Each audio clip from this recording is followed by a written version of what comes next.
डेलेरू ये चाहती थी कि इंडिया के सारे कॉन्ट्रैक्ट्स उसे ही मिले।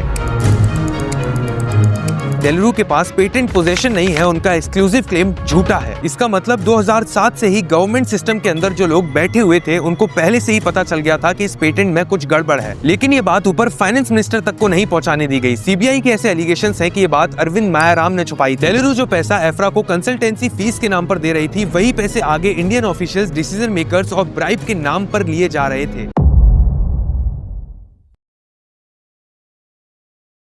1997 के टाइम इंडिया के करेंसी नोट्स प्रिंट करने के लिए आरबीआई की खुद की इतनी कैपेसिटी नहीं थी कि वो नोट्स को प्रिंट कर सके, क्योंकि उस टाइम तक भारत में सिर्फ 2 करेंसी प्रेसेस थी, एक नासिक महाराष्ट्र में थी और दूसरी देवास मध्य प्रदेश में। और क्योंकि इकोनॉमी, पॉपुलेशन और ट्रांजैक्शन की डिमांड इतनी बढ़ गई थी कि दोनों प्रेसेस की कैपेसिटी कम पड़ने लगी। ये दोनों प्रेसेस मिलकर भी उतने नोट्स प्रिंट नहीं कर पा रहे थे जितनी जरूरत थी। तो आरबीआई ने कहा कि नोट्स की कंडीशन खराब हो रही है और डिमांड के सामने सप्लाई कम पड़ रही थी। इसीलिए उस टाइम की गवर्नमेंट पीएम एचडी देवेगौड़ा और आरबीआई गवर्नर विमल जलान ने एक मिलकर डिसीजन लिया कि अब फॉरेन कंपनीज को नोट्स प्रिंट करने का काम दिया जाएगा। और नोट्स को बाहर से प्रिंट कराने की एक और वजह थी। नोट प्रिंट कराने के लिए जो सिक्योरिटी पेपर लगता है, उसे मैन्युफैक्चर करने के लिए इंडिया में सिर्फ एक ही मिल थी, सिक्योरिटी पेपर मिल होशंगाबाद। लेकिन इसकी कैपेसिटी इतनी कम थी कि ये मिल सिर्फ लगभग 2800 मेट्रिक टन का पेपर बना सकती थी, जो इंडिया की टोटल रिक्वायरमेंट का सिर्फ 5% था। बाकी का 95% वाटरमार्क वाला पेपर यूके, जापान और जर्मनी से इम्पोर्ट करना पड़ता था। तो इन्हीं सब बातों को देखते हुए 1 लाख करोड़ मतलब 1 ट्रिलियन रुपीस करेंसी नोट्स को प्रिंट करने के लिए 3 फॉरेन कंपनीज को आउटसोर्स किया गया। यूएसए की American bank note company, UK की थॉमस डेलारू और जर्मनी की गेसिक एंड डेविड कॉन्स्टेम।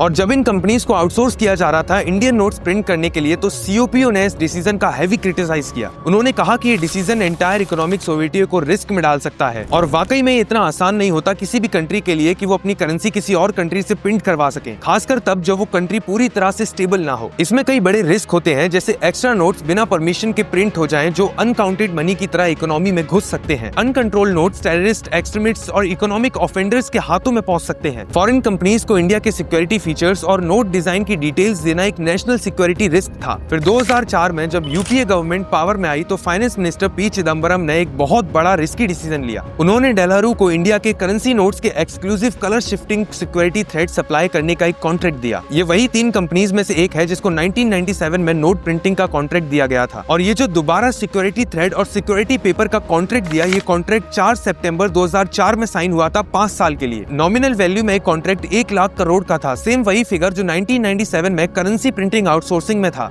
इस कॉन्ट्रैक्ट में यह भी क्लियरली लिखा था कि सिर्फ डेलेरू ही इसका एक्सक्लूसिव सप्लायर होगा और कोई कंपनी नहीं होगी, यहाँ तक कि आरबीआई भी इस कॉन्ट्रैक्ट को तोड़ नहीं सकता। लेकिन यहाँ एक प्रॉब्लम थी। डेलेरू ने क्लेम किया था कि उन्होंने एक exclusive green to blue colour shifting clear text MRT machine readable security thread develop किया है, जो सिर्फ इंडिया के लिए बना है। कंपनी ने कहा कि उन्होंने पेटेंट भी फाइल किया है और वो इसके एक्सक्लूसिव मैन्युफैक्चर राइट्स रखते हैं। लेकिन बाद में जब 2 इंटरनल रिपोर्ट्स आई, पहली रिपोर्ट आई 17 अप्रैल 2006 को, आरबीआई ने फाइनेंस मिनिस्ट्री को रिपोर्ट दी थी, जिसमें लिखा था कि डेलेरू के कलर शिफ्टिंग थ्रेड का इंडिया में कोई भी ग्रांटेड पेटेंट नहीं है। और दूसरी रिपोर्ट 20 सितंबर 2007 SPIM-CIL ने फाइनेंस मिनिस्ट्री अरविंद मायाराम को रिटन में रिपोर्ट दी थी। इस रिपोर्ट में क्लियरली लिखा था कि डेलेरू के पास पेटेंट पोजीशन नहीं है, उनका एक्सक्लूसिव क्लेम झूठा है। इसका मतलब 2007 से ही गवर्नमेंट सिस्टम के अंदर जो लोग बैठे हुए थे उनको पहले से ही पता चल गया था कि इस पेटेंट में कुछ गड़बड़ है, लेकिन ये बात ऊपर फाइनेंस मिनिस्टर तक को नहीं पहुंचाने दी गई। सीबीआई के ऐसे एलिगेशंस हैं कि ये बात अरविंद मायाराम ने छुपाई थी। फिर पता चला कि डेलेरू ने पेटेंट के लिए अप्लाई ही 28 जून 2004 को किया था। ये पेटेंट 13 मार्च 2009 को पब्लिश हुआ और 17 जून 2011 को ग्रांट मिला। इसका सीधा मतलब यह है कि एग्रीमेंट के टाइम डेलेरू के पास कोई भी वैलिड पेटेंट नहीं था, फिर भी उन्होंने पेटेंट का झूठा क्लेम किया। इसके बावजूद भी कॉन्ट्रैक्ट में कोई चेंज नहीं आया, कॉन्ट्रैक्ट एज इट इज चलता रहा। सोचिए क्यों?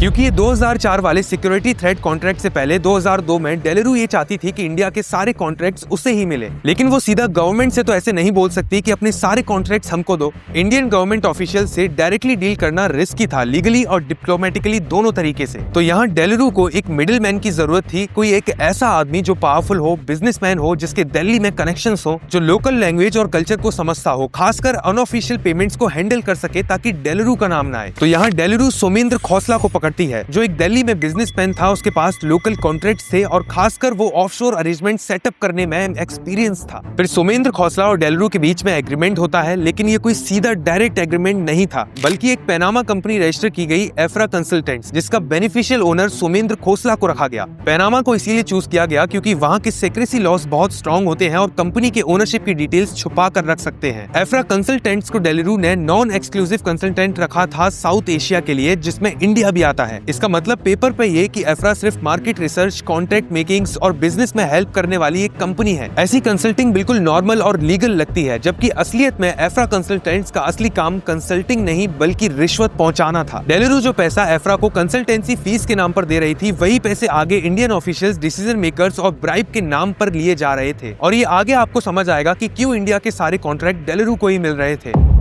इस पीरियड में आरबीआई अपने करेंसी पेपर्स के लिए 95% डेलरू पर डिपेंड था। इनफैक्ट आरबीआई के परचेसेस डेलरू के 30% प्रॉफिट अकाउंट करते थे। मतलब डेलरू अपने पूरे बिजनेस के प्रॉफिट में से 30% सिर्फ इंडिया से कमाता था। फिर साल 2008 आता है और इसके बीच में ही डेलरू अपने कॉन्ट्रैक्ट के एक्सटेंशन को लेकर चिंता में आ जाता है, जो सितंबर 2009 में खत्म होने वाला था। तब डेलरू ने एक्सटेंशन मांगी और सोमेंद्र खोसला ने आरबीआई फाइनेंस मिनिस्ट्री में लॉबिंग बढ़ा दी। फाइनेंस मिनिस्ट्री ने फाइल तैयार की और आरबीआई ने भी एग्री किया, ये कहते हुए कि डेलरू के अलावा कोई अल्टरनेटिव कंपनी नहीं है। जबकि मार्केट में उस टाइम कुछ और कंपनीज भी थी, जैसे अर्जो विंग्स, Crane Currency, Giesecke Devrient, paper fabric Louisenthal जैसी कंपनीज थी। और ये कंपनीज डेलरू से लगभग 40% सस्ती थी। यहाँ तक कि 2015 में जब एनडीए पावर में आई, तब उसने भी ऐसा ही किया।